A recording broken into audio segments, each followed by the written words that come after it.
Bonjour à tous et à toutes, on se retrouve pour un nouveau tuto. Aujourd'hui, je vais vous apprendre comment superposer une image sur un plan vidéo afin d'obtenir un résultat comme celui-ci. Voilà, donc quelque chose de vraiment très basique, un plan vidéo pris dans une pièce quelconque et un petit ballon trouvé sur internet. Voilà. Pour ce faire, nous allons avoir besoin de Final Cut Pro ainsi que de Adobe Photoshop. Donc voilà, il existe plusieurs versions de Photoshop. Peu importe la version que vous allez utiliser, étant donné que l'opération que nous allons faire avec celui-ci est assez simple, vous pouvez avoir n'importe quelle version, cela marchera. Voilà, donc on va commencer. On va prendre l'objet que je veux superposer dans ma vidéo, donc qui est ce petit ballon. Chose que vous allez observer est que mon petit ballon est entouré d'un gros contour blanc que je veux supprimer. Car évidemment, si je le mets ici et si j'ai mon petit contour blanc autour, ça va faire un rendu assez moche. Et nous, on veut un rendu propre. Voilà. Donc on va supprimer ce contour blanc et on va utiliser Photoshop. Donc je le glisse dans mon logiciel. Voilà. Première chose à faire, c'est que je vais déverrouiller l'arrière-plan afin de pouvoir travailler en mode calque. Donc je vais faire double clic ici, cliquer sur OK. Voilà. Et je vais cliquer sur ma petite baguette magique, donc l'outil baguette magique qui s'appelle comme ça, sur la barre à gauche. Et je vais venir sur mon contour blanc et je vais cliquer sur mon contour et supprimer. Cliquer sur supprimer sur mon clavier. Voilà. Donc on a supprimé le petit bord blanc. Vous pouvez le voir, quand vous avez un fond avec des petits carrés comme ça, gris et blanc, cela veut dire que le fond est transparent. Donc parfait, on va pouvoir enregistrer notre fichier. Fichier. Là, je ne vais pas cliquer sur enregistrer ni enregistrer sous, mais bien enregistrer pour le web. Voilà. Et je vais faire attention que ma case transparence ici soit bien cochée. Je peux cliquer sur OK. Je vais l'appeler ballon sans fond blanc. Sans fond blanc.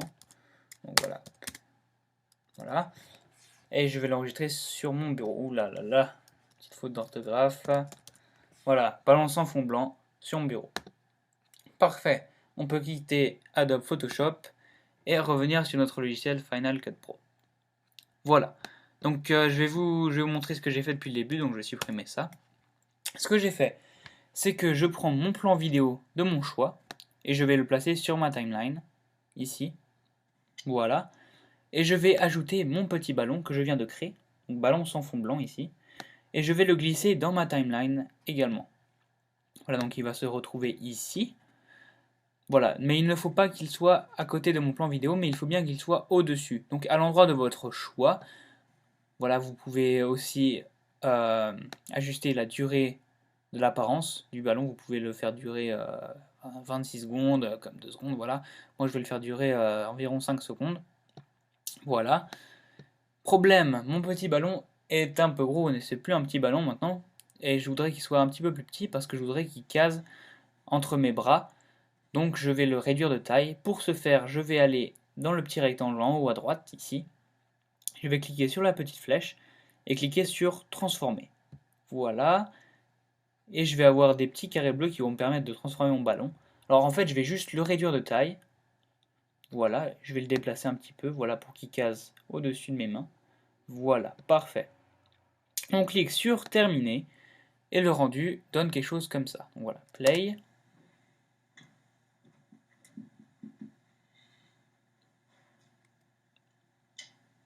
Ok, donc le ballon est de la bonne taille. Il apparaît peut-être un petit peu tôt avec l'ouverture de mes bras. Donc voilà, je vais le placer un petit peu après.